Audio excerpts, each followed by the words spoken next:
numeric initiative, as previously briefly mentioned, right? So we will be discussing PCI and 8-digit PIN today. So our presenter today will be Shakan Lai, our Vice President of our Product and Innovation Risk. So we'll hear from him more shortly. So in the next hour or so, we will be reviewing these topics. So firstly, we will be sharing a very brief 8-digit PIN overview. What is it all about, very briefly, and followed by reviewing all the PCI DSS requirement will be done by Shakan. And at the end of these sessions, we will review as many questions as possible during our Q&A. So this will be our agenda for today. Now, stepping into this particular slide, you can see BINs are fundamental to the payment business.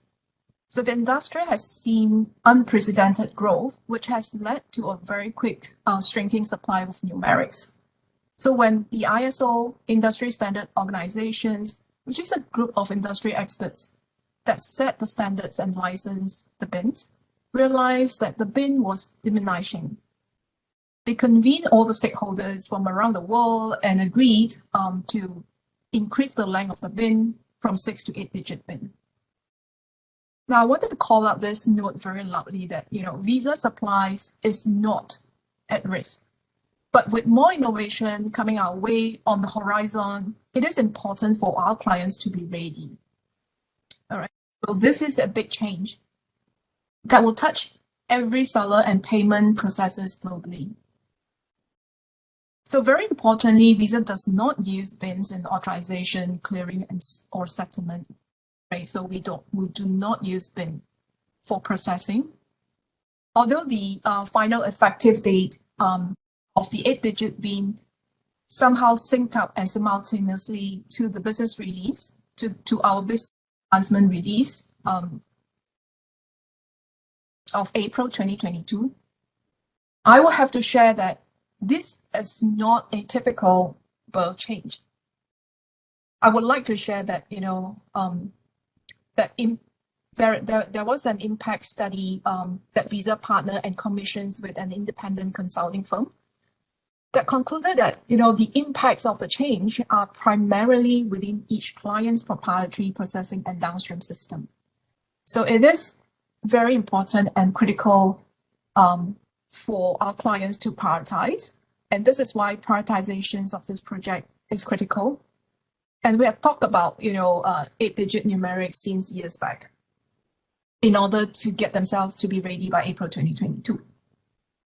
It is imperative for clients to do impact assessment and to understand what changes are they required within their system and have to initiate their plan across in a total of how they're going to make amendment changes and upgrading whatever needful stuff on the operation as soon as possible. Now we'll turn the presentations over to Shakan Lai to walk us through the impact to PCI, which is one of the key objective and agenda for today. Shakan? Hey, thank you, Carmen, and a very good morning to everyone on the webinar. So as she introduced earlier, my name is Shakan and I lead the Visa Risk Advisory and Innovation team. I also represent Visa on the executive committee of PCI and actively participate in the PCI standards development process. So today I'm here to talk about how the activities by two very different standards body, ISO, as mentioned earlier, and PCI interact and provide some clarity on how entities can maintain PCI DSS compliance with the migration from a 6-digit to an 8-digit BIN. At the same time, I hope that this presentation will help clarify some misconception in the industry and help everyone here begin the impact assessment that Carmen mentioned earlier and go about ensuring that business operations are not impacted while maintaining PCI DSS compliance. So first, let's start with PCI requirement that has been in the standard since its inception. Pan masking, as you see on the page here, pan masking, or otherwise fondly known as PCI requirement 3.3. So pan masking only applies to the display of 16-digit pans. PCI 3.3 requires that whenever and wherever pan is displayed, a portion of the 16-digit pan is concealed so that the full 16-digit number is not exposed. PCI requirement 3.3 for pan masking is where we get the very infamous first 6, last 4, from where PCI requirement allows, basically 3.3 for the display of the first 6 and the last 4 digits of the pan, with all the other middle digits being required to be concealed or masked out. However, having said that, there are also existing provisions, if you read the DSS standards, that would allow for the display of the full 16-digit pan if there is a business rationale for an entity to do so. Hence, if you need to print the full 16-digit pan in a report, for example, for your rewards program, as long as you document your business justification, you are still in compliant to PCI requirement 3.3, even if you do display and print the full 16-digit pan.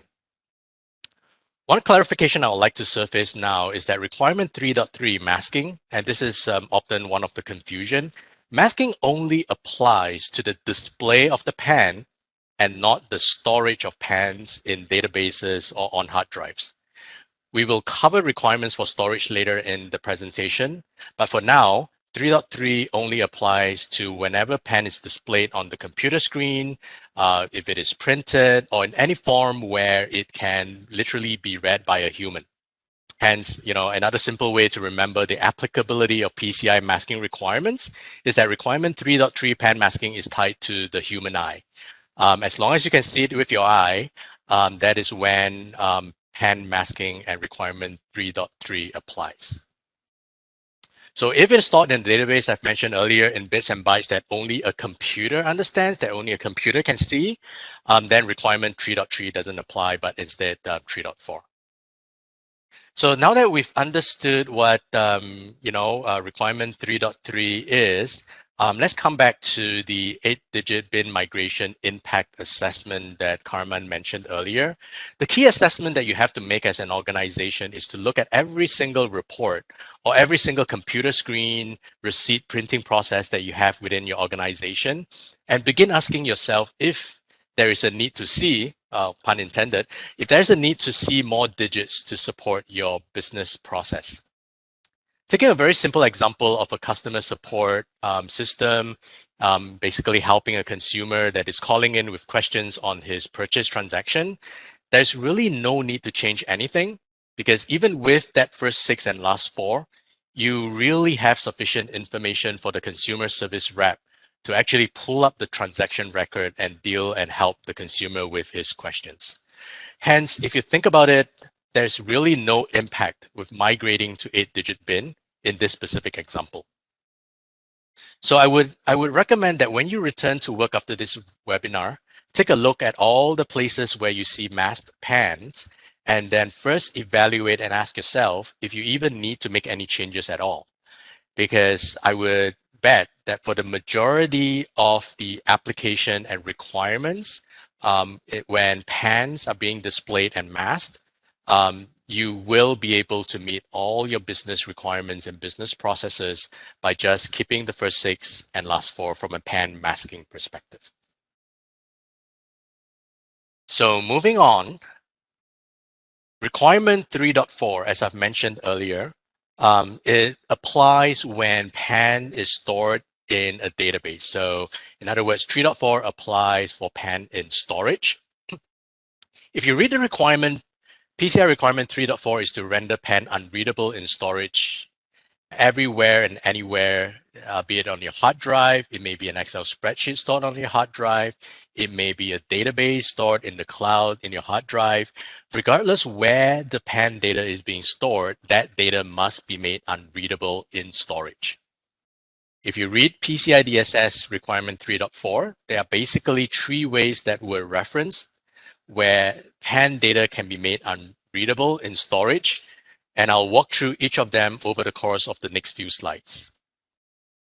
So with that, let's quickly walk through the definition of each of the three methods on screen.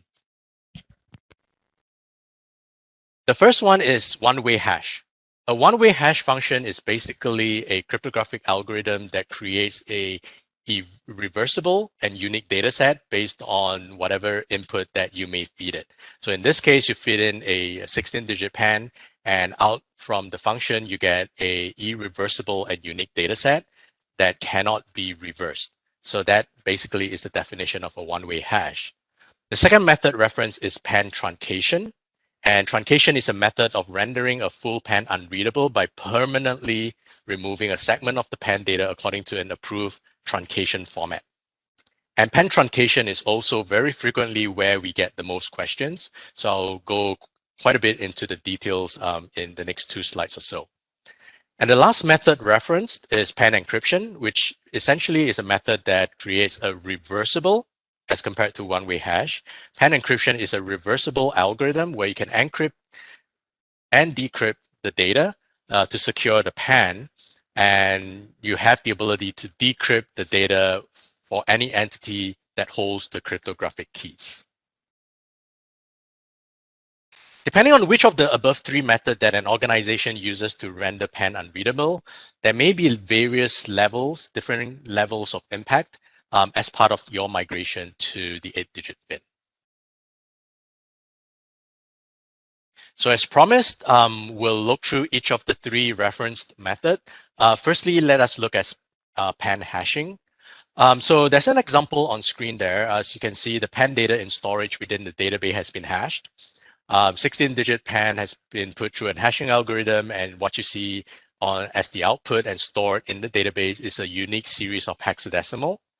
And there's literally no way that you can reverse the process and obtain the original 16-digit, even should you steal this database of hash PAN. Of course, the caveat there is that you need to have a secure hashing algorithm, which is why when you look at the diagram, the cardholder data environment as well as the backend truncated database are both still in scope for your annual PCI DSS audit, because the QSA will have to come in to ensure that the PAN data are hashed immediately once read from the card at a point of sale or immediately as soon as possible, and that clear text PAN data does not exist in your cardholder data environment. So again, returning to the impact assessment that Carmen mentioned earlier, when you migrate to 8-digit PIN, if you're hashing your PAN data before storing them in your backend database, there's literally no impact, right, when the industry does that migration, because as you could see, literally the 16-digit is hashed to a series of irreversible hexadecimal. So it doesn't really matter if it's a 6-digit or 8-digit PIN. The solution is still intact, and you're still within compliance to PCI DSS requirement 3.4. Moving on, PAN truncation. So this is the method that that both PCI SSC as well as Visa has received the most questions on when it comes to the 8-digit PIN migration process, especially when it comes to the impact to your PCI DSS annual validation process. This is due to the fact that for properly segmented environments that only contains truncated PAN data, that environment can be descoped from an entity's annual PCI DSS audit process. As you can see in the diagram there, represented by that green statement there. So for any environment where you only store truncated PAN data, that environment technically could be considered out of scope for a PCI DSS annual audit process. And a quick reminder here, right? When we talk about PAN truncation, we're talking about certain portions of that 16-digit band being permanently removed and deleted from the data storage, so there's no way of reconstructing the original 16-digit PAN as well. So the benefit of doing so, and the reason why that environment could be considered out of scope, is covered in a different PCI FAQ number 1117. You could go to PCI's website and look up, again, that is PCI FAQ 1117.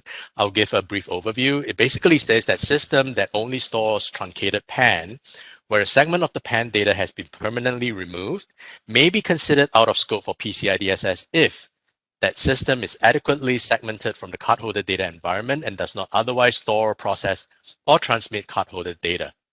So ultimately, please go back to your QSA that you're using for your annual audit process to evaluate your applicability of this PCI FAQ.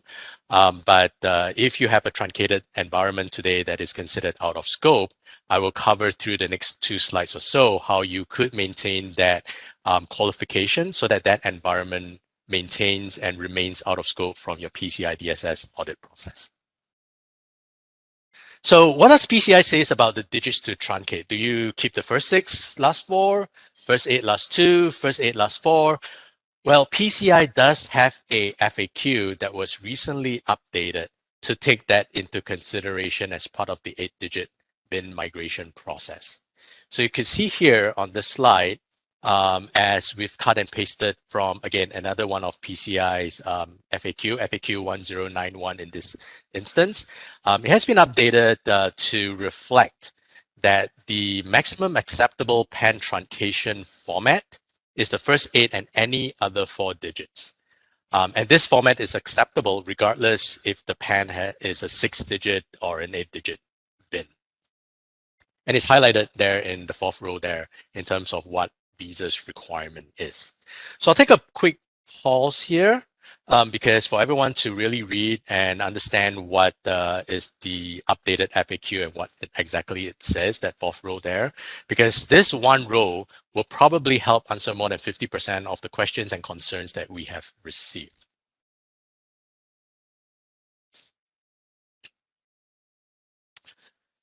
All right, so coming back to the impact on the 8-digit bin migration with what you have just read on the screen in mind, again, I would say that the first question you have to ask yourself is the obvious but simple one.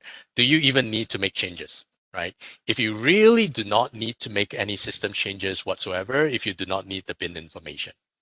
For example, if you're a merchant and your processor deals with all the transaction processing, routing decisions, and the processing submission into the networks, you literally do not have to make any changes and can continue with your current truncation process because the bin information that is used for routing, for decisioning, is all handled by your processor.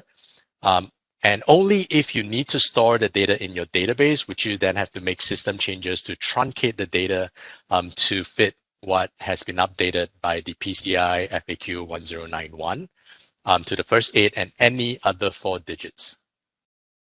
And even then, you can make a system-wide change without having to differentiate PANs with a 6-digit bin or PANs with 8-digit bin, because it really doesn't matter if it is a 6 or 8-digit PAN number, the requirement is consistent. You could truncate to a maximum of first 8 and any other 4 digits, regardless of 6 or 8-digit bin. So hopefully that will help answer quite a bit of the questions that you have in mind today. Before we go into Q&A, of course, there's still that last PAN encryption requirement that we'll be walking through. So for PAN encryption, where PAN is basically encrypted with strong encryption algorithm and stored encrypted in the database. Again, you can see an example there. It literally encrypts into a series of hexadecimal digits. Examples of such encryption solutions are P2PE, where the entire track data, not only the PAN, but the entire track data, expiration date, the chip cryptogram are all encrypted at the point of interaction or point of sale, and only decrypted and stored at the processor or at the merchant's backend or at the other end of the point-to-point encryption solution. So entities that has deployed P2P type solution, again, do not have to worry because you do not have access to the bin today. And even with the migration to the 8-digit bin, the entire track data still continues to be encrypted, and the business processes. The decision there is that where you decrypt, and that is where you have to make that decision of if there's any system changes required. And at this point in time, I also like to make a special note here for a type of encryption solution that is quite common in the industry, known as format preserving encryption, where only the middle digits of the 16-digit PAN is encrypted. For such encryption solutions, unfortunately, there may be some impact if you do require access to the bin. And in this case, you will have to work with your encryption solution provider to update the solution so that you can continue to meet your business needs. And before you even start that conversation, I would again like to re-emphasize the first step that I mentioned earlier that you should take as an organization is to first determine if you even need to see the bin and extract information from the bin. And then secondly, explore other methods to get information you may need, especially if you're using bin tables, as they are notoriously inaccurate, especially if you buy them off the internet and outdated. So please explore other methods. If you need assistance from Visa, do talk to your Visa rep, and we have recommendations and solutions that would allow you to maintain your business processes without having access to the bin. So finally, on this slide, a quick note that the environment, the encrypted environment, may or may not be out of scope for PCI DSS validation, as it is really deployment and solution dependent. Again, I would recommend to go back to your QSA here to get a take in terms of what your environment is, because it's really difficult to make a generalized comment like that. And also look at what FAQ, again, a PCI FAQ 1086 has mentioned on the next slide, where it referenced whether if environment that have encrypted data is impacted or not, or whether if it is considered in or out of scope. Right. So generally speaking, any system that has the cryptographic keys that has the ability to decrypt the data will continue to be in scope. But again, like I can't stress enough that please go back to your QSA to make that determination. With that, I'll move on to the final slide, which is a quick summary of what I've covered today with masking, truncation, and encryption. So as you read across the column, pan masking, again, a quick reminder there, pan masking only applies to the display of pan. Like I mentioned earlier, anything that your eyes can see, that's where requirement 3.3 applies. Pan truncation applies to the storage of pan using the acceptable methods that are referenced earlier, which is essentially the first 8 and last 4, or rather first 8 and any 4, sorry, is the maximum number of digits to keep. And then lastly, pan encryption, which applies to storage as well, and as well as transmission of data in flight or data in transit. I threw that in there because we did receive quite a bit of questions about encryption of data in flight and data, in transit, however you want to call that, regarding if there's any impact to the 8-digit bin migration for the transmission of data. I would say generally no. PCI requirement 4.1 talks about it. It only talks about the requirement being strong cryptography being used to encrypt the data in flight. And the main reason I would say why it doesn't really matter if you are migrating from a 6 to 8-digit bin is because most encryption solutions for data in transit or data in flight encrypts the entire channel. Right? A simple example there is the SSL, the TLS encryption channel that we're all very familiar with from the browser to the server. You literally encrypt the entire channel. Anything and everything that is sent over the channel is encrypted. So it really doesn't matter if it is a 6-digit, 8-digit pan information is going to have the same encryption protection over it. And therefore, data in flight, data in transit, doesn't really impact, or rather 8-digit bin migration doesn't really have any impact to your solutions that you have deployed today that encrypts the entire channel for compliance to requirement 4.1 of PCI. Okay, so with that, we have left aside about half an hour or so for Q&A. Thanks, Shakan. Thanks for all the great information. So now we will address questions submitted via the chat box. Again, as a reminder, you can submit your questions through the Q&A chat, just at the right bottom of the main presentation window. So we'll get started with the Q&A. All right. So one of the first questions being asked is that I am doing P2PE, which is but pre-processing my beans, example, bean lookup prior to encryption. Am I impacted? So the answers to this is there's no change are required in this scenario. All right.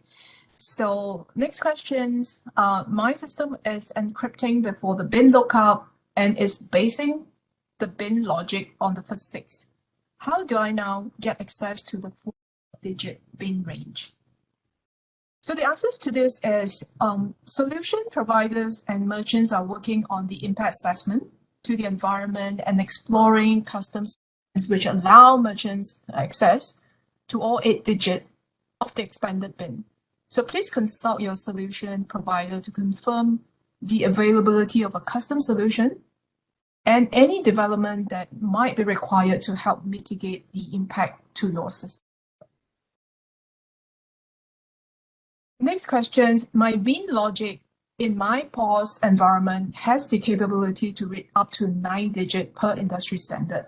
So do I need to make any changes? So the answer is no. So this will be ideal if your system are capable to read up to 9-digit as per the industry standards. Another question here is that your position paper mentions encryptions for data at rest, but now how to change encryption for active data?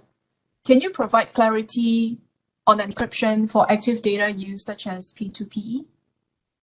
So Shakan, may I trouble you to take this question? Sure. So can you rephrase the question? Okay, let me read that out again. Yeah. So your position paper mentions that encryption for data at rest, but now how to change encryption for active data? So can we provide clarity on encryption for active data use such as P2PE? So I am not. I don't know whether if there's something lost in the translation for active data. But generally, P2PE solutions encrypt at the read head in terms of being encrypted at the point of interaction. So the entire track data, if it's chip or magstripe, it gets encrypted at read. Once it's read at the POI and decrypted at the other end of the P2PE solution.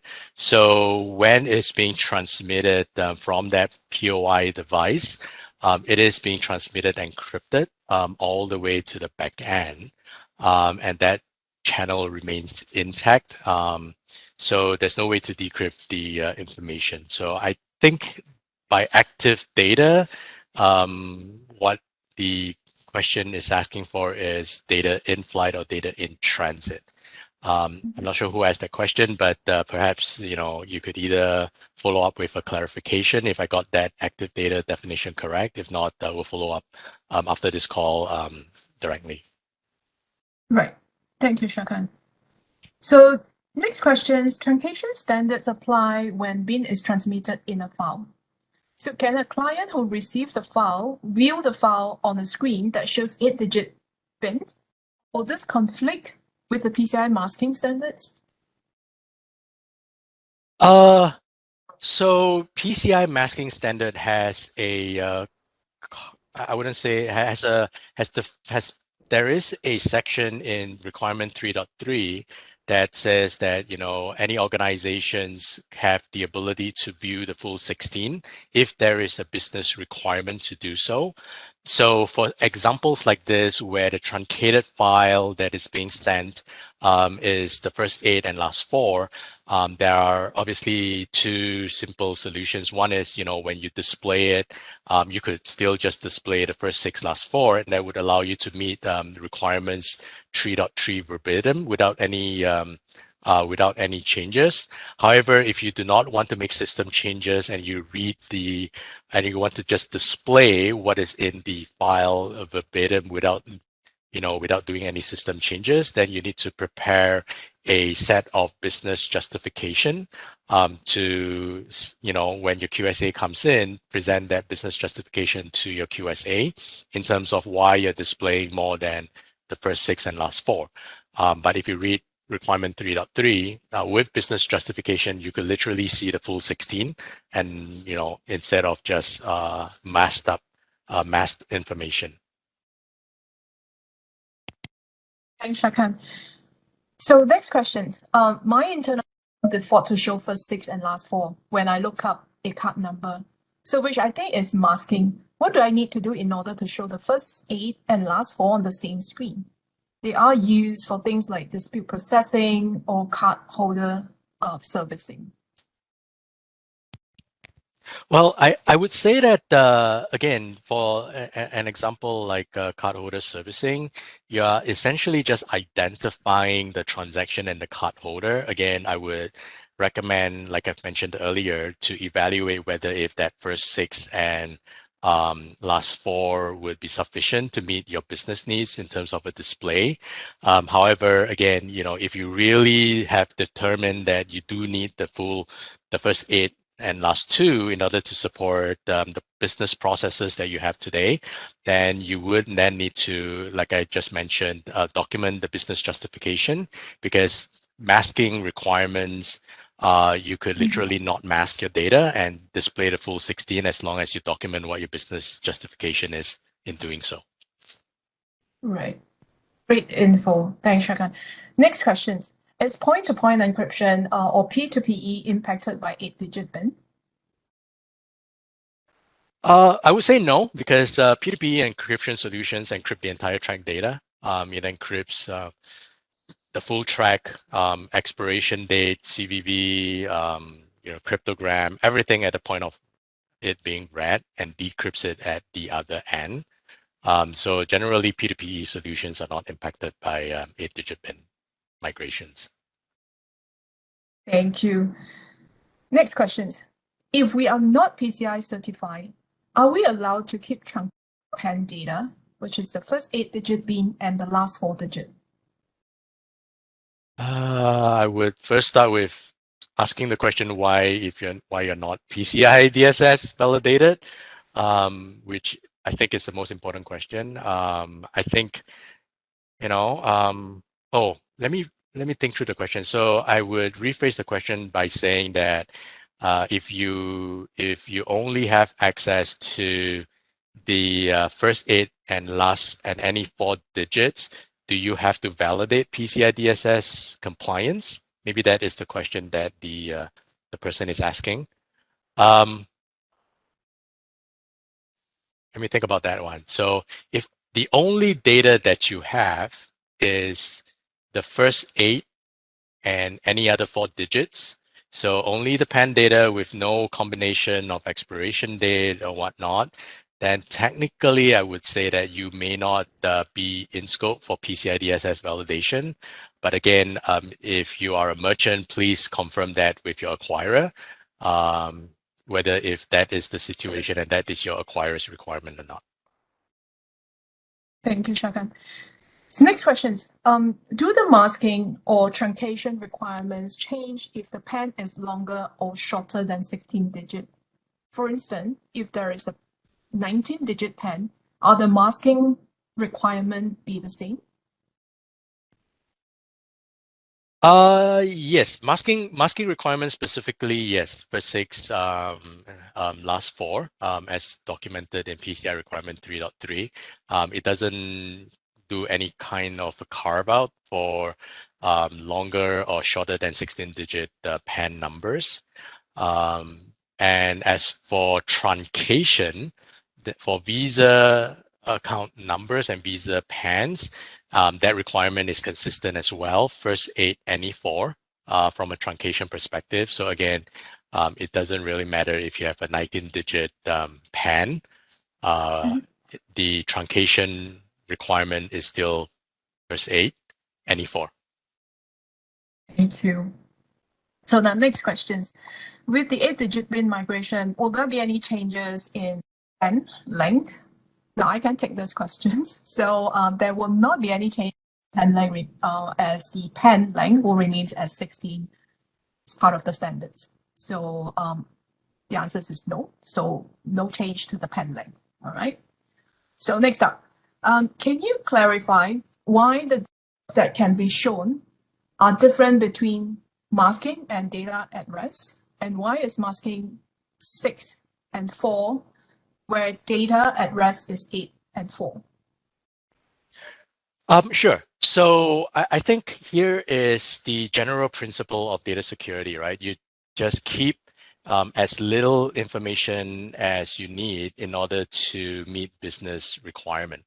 So from a masking perspective, which is the display, is generally restricted to first 6, last 4, because again, from a display perspective, generally you are able to meet your business needs. Again, using the customer service rep as a very good example, with the first 6 digit and the last 4 digit, you can probably identify every single transaction and account, and that provides sufficient information. Right, for you to maintain that business process. And therefore, from a masking perspective, it's first 6, last 4. But even having said that, requirement 3.3 recognizes the fact that, well, for certain business processes, there may be business justification to see the full 16, which is why it is written into the PCI requirement 3.3.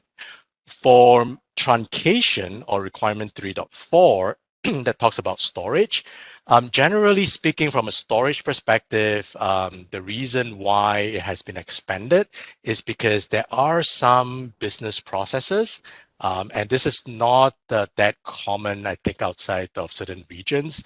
But if there is a business need to identify or extract product information using the bin, which is actually a pretty arcade type of solution in terms of extracting product information, then there has been provisions, especially when we migrate from 6 to 8 digit bins.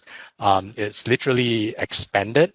That's why the FAQ was updated very recently. It has been expanded to allow for such entities maintaining or having the same ability to maintain their business processes, which is why the truncation format was expanded from 6.4 to first 8 any 4.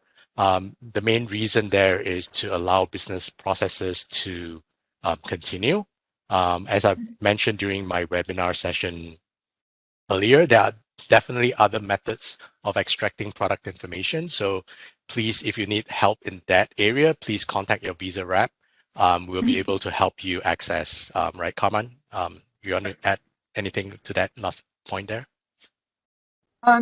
Yeah, you have said it all. Thank you. Okay. All right. So now, next questions.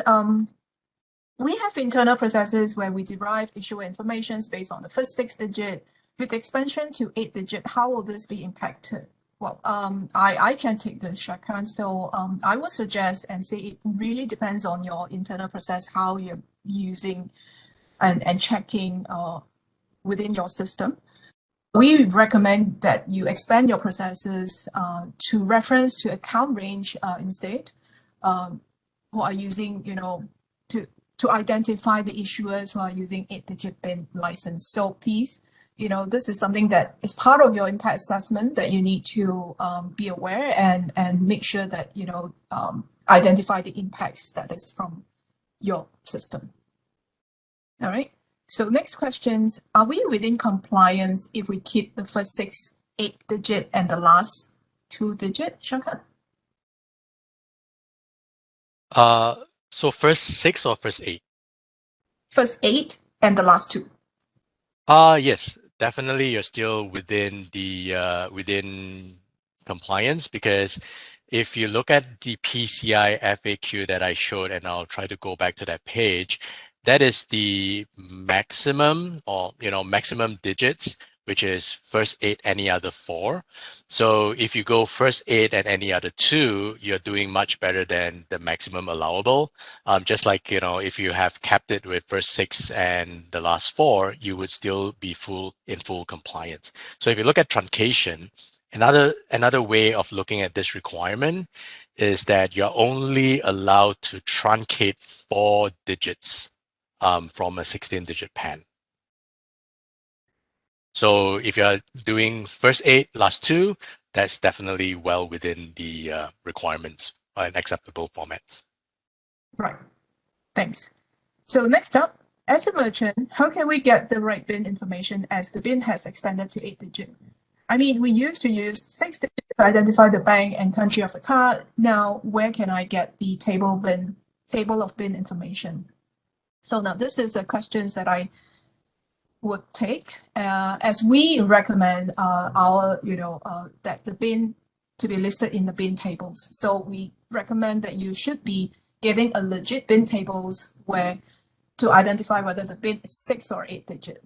So anyone that is using a BIN table that should only be getting them through a legit and authorized provider, and not to use any BIN tables that is purchased from the internet, which is they only have maybe half of the accuracies. So Visa's made it.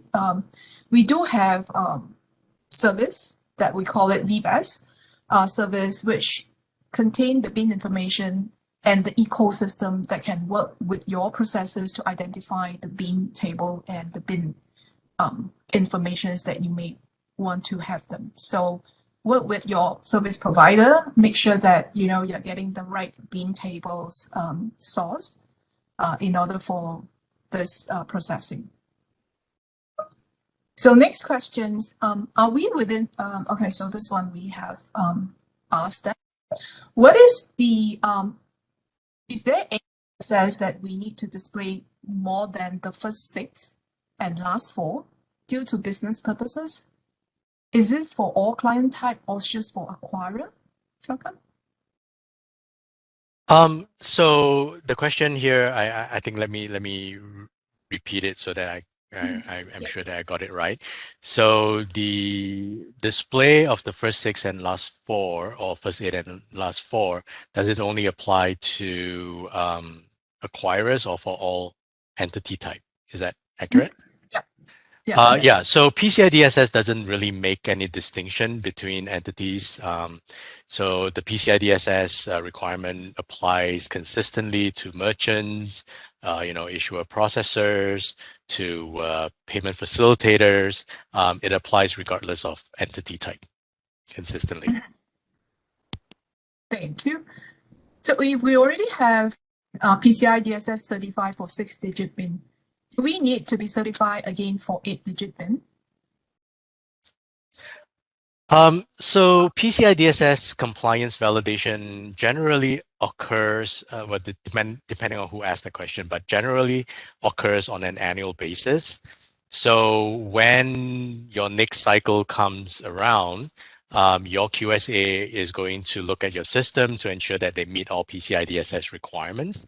You don't need to certify to 6 or 8-digit BIN. I'm hoping that is what the question is asking.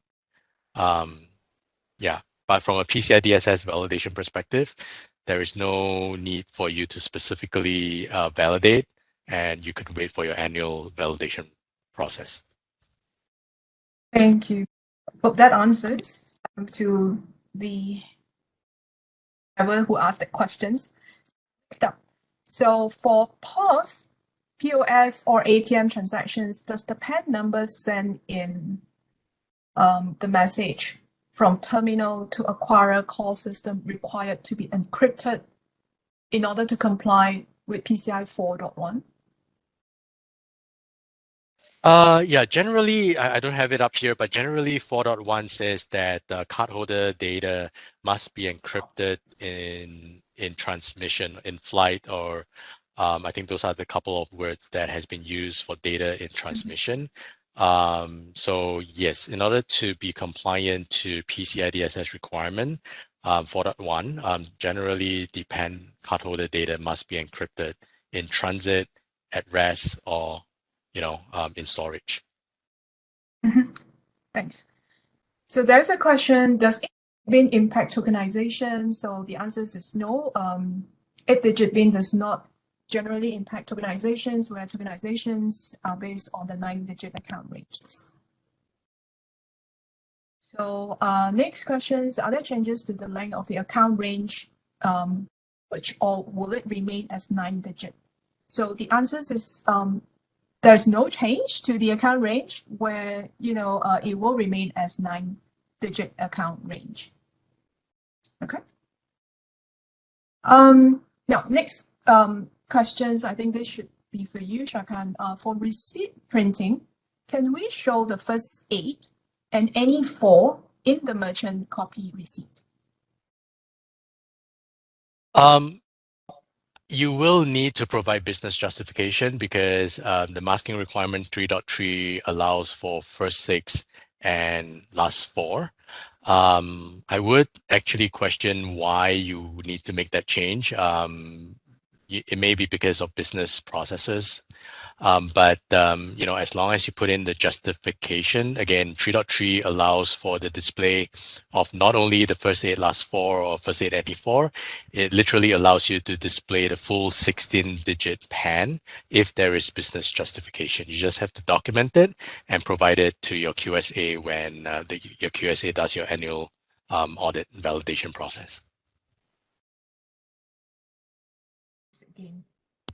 So next questions, is there a requirement from Visa or PCI to change our truncation from first 6 last 4 to first 8 last 4? Yes. So as I've mentioned and displayed on the screen right now, the change there is that we're now allowing from a truncation perspective, the first 8 and any other 4 digits. Next questions. I think I can take this. Are there changes to the acquiring identifier? So the answer is no.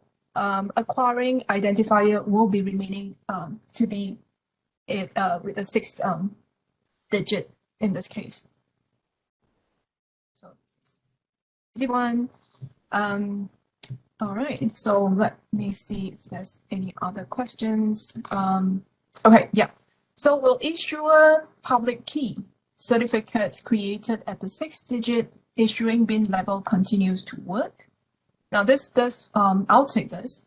So yes, so both the IPKs and the Visa keys that are signed, those IPK will continue to work.